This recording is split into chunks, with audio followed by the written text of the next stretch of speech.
SummerSlam 2015. Overall, it's getting a lot of shit. A lot of people are saying that this was a bad pay-per-view. I had a lot of fun with this pay-per-view, but I can understand people's gripes with it, considering this is supposed to be a Big Four pay-per-view, and they just used it as a platform to continue damn near every single feud that was supposed to be taken care of in this pay-per-view. So the first match, I didn't watch it. I'm not even going to lie to you guys. I took a nap after work, and I didn't wake up till after the Randy Orton versus Sheamus match. Not that I cared about this match at all, but even though I hate Sheamus, it's nice to see that they're actually trying to build him up. They're actually trying to make him look like a credible threat for the WWE Championship. It's just, we've seen this before with Sheamus, and he's just uninteresting. I mean, they're at least trying. They're on the right track to getting him up to main event caliber. So on to the tag team match play. Now, guys, I don't say this often about tag team matches, but I had the most fun with this match than of any match of the night. I dare say one of my favorite tag team matches of all time. It seemed like I was the only one that saw the potential in the New Day when they first debuted. This is what the New Day should have been from the very beginning. These annoying but hilarious heels that you couldn't help but love. This is what they should have been from the start. And it's a shame that it took the WWE this long. It took the fans to turn on them completely for the WWE to finally book them correctly. But now, oh my God, thank you, because this is literally one of the highlights of watching Raw every single week is watching the New Day, because it now seems like they all fit the mold. It's not just Big E that's entertaining. Right now it's Xavier Woods doing funny stuff at ringside. It's Kofi Kingston doing his stupid face and his stupid clap on the way to the ring. It's all that stuff. The New Day wins the tag team titles. Thank God. I don't think they ever should have lost them to begin with, but then again, we would have never gotten this great moment in front of the Smarks, who hated them from the beginning, started the New Day sucks thing, and now all you hear is New Day rocks and New Day. All right, so the next match, Dolph Ziggler versus Rusev. It's funny. A lot of people seem to think that this feud was trash and it ruined both these guys' characters. And I myself did not agree with the idea of putting Lana with Dolph Ziggler. But then I saw what Lana started wearing with Dolph Ziggler to the ring, and I figured, maybe life's not so bad after all. The only thing it's done for Rusev is added a different element and dimension to his character that I think makes him a little bit more likable. I don't know. I thought the feud was fun. The match was pretty good. What didn't make any sense was the finish, and this ended up being like a little bit of a preview to what would happen for the rest of the night. The finish just left you like, what the hell? I understand you're trying to protect both guys. I understand both guys are trying to build up again after you've buried them for a while. So what stopped you from choosing one of them to go over the other?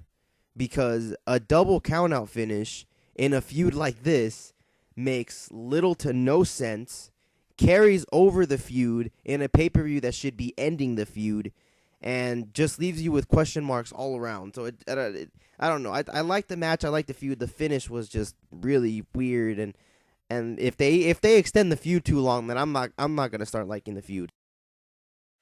So up next was Stephen Amell and Neville versus Stardust and Wade Barrett.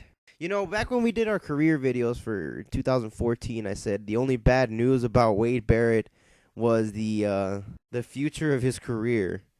And now he's jobbing to Stephen Amell. So I love Wade Barrett. Wade Barrett's my favorite superstar, but I hate to be right on this one, but I was. So in the next match, I think I went to go eat during this match, so I didn't catch all of it. I just caught the finish. It was Gayback versus Big Shit and the Jizz. I don't know. I mean, I was starting. I kind of got into their stuff, but it was just like it's too predictable that Ryback's gonna win. The only reason that I thought it was interesting was because it featured three guys who were totally polar opposites, and it made for kind of interesting promos. But that was about it. So the next match was Roman Reigns and Dean Ambrose versus the Wyatt family. Yes, Brooklyn, you tried hard to hate Roman Reigns, but let's face it, you guys don't actually hate him. So the whole hating Roman Reigns thing, it's not cool anymore. You don't have to do it anymore. It's just like, okay, guys, we get it. He shouldn't have won the Royal Rumble this year. Move on. Anyway, this one is another one that left me with a head-scratching finish, not because of what happened here, but because of what happened on Raw. Because why couldn't what happened on Raw happened here? Because even though, okay, granted, I know I've been ranting about feuds that are going to continue because they didn't finish it right at SummerSlam. This is one feud where if you had injected the new blood like you did on Raw at SummerSlam, it would have made sense to carry it over, thus making it okay to carry it over from a Big Four pay-per-view. This one had a clean finish, and you saved the good stuff for Raw. Right now, it's like Vince Russo is booking the WWE, which is ironic because Vince Russo shit on this show in his review. So let me give a quick plug to Vince Russo. That guy needs all the subscribers he can get. So the next match, Seth Rollins versus John Cena in the what the fuck moment of the night. You know, I liked the match. I did not expect to like the match. In fact, I hated the idea of it because I expected John Cena to walk out the victor. The only thing that I didn't like about the finish was that Jon Stewart made it so blatantly freaking obvious he was going to turn heel. Like, it seemed like he was more inclined, like he felt more like he was going to hit John Cena before he hit John Cena. So then when he actually hit John Cena, it was a little bit anticlimactic. It was like, oh, okay. You know, I think the crowd would have been more shocked if he hit Seth Rollins the way he was acting it off. Again, it's weird because it didn't make any sense. Even when he explained himself, it's like, okay, I would have done the same thing, but I'm, you know, I feel like I'm a lot more passionate about wrestling than Jon Stewart is. But I don't know Jon Stewart personally. I don't know that. The next match, the Divas Revolution. This match, it wasn't bad. No pun intended. But the thing about this is this whole Divas Revolution is, what about it exactly is a revolution? It just seems like you use the Revolution as an excuse to call up three divas. When I see stuff like this where they want to make it a big deal, but it's clear, it's blatantly clear that they're too lazy to do it, then what's the point of doing it? And it's just like, it's a bunch of random tag team matches, a bunch of random singles matches, no real direction. So what's the point of this feud again? What exactly did the winner get? Because as far as I'm concerned, Team PCB is still the least interesting and the least entertaining out of the three teams. It's a lot better for me, at least, to see Nikki as champion than Charlotte as champion. And don't misconstrue my criticism for Charlotte as hate. It's just that Charlotte, I feel like Charlotte thinks she's Ronda Rousey of the WWE. This criticism is really just kind of keep her in check, even though, of course, she's not watching. But I don't give a fuck. All right, Kevin Owens versus Cesaro. I didn't care for this match at all. I like Kevin Owens. You guys know I'm not a huge fan of Cesaro, but I think the run he's on is nice.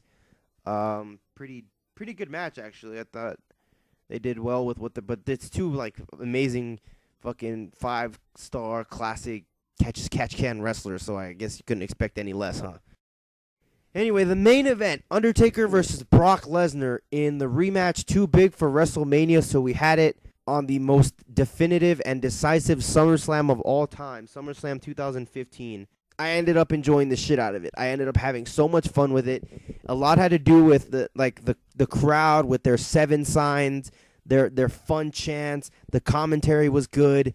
The fact that The Undertaker is my all-time favorite, making his return to another pay-per-view besides WrestleMania for the first time since 2010.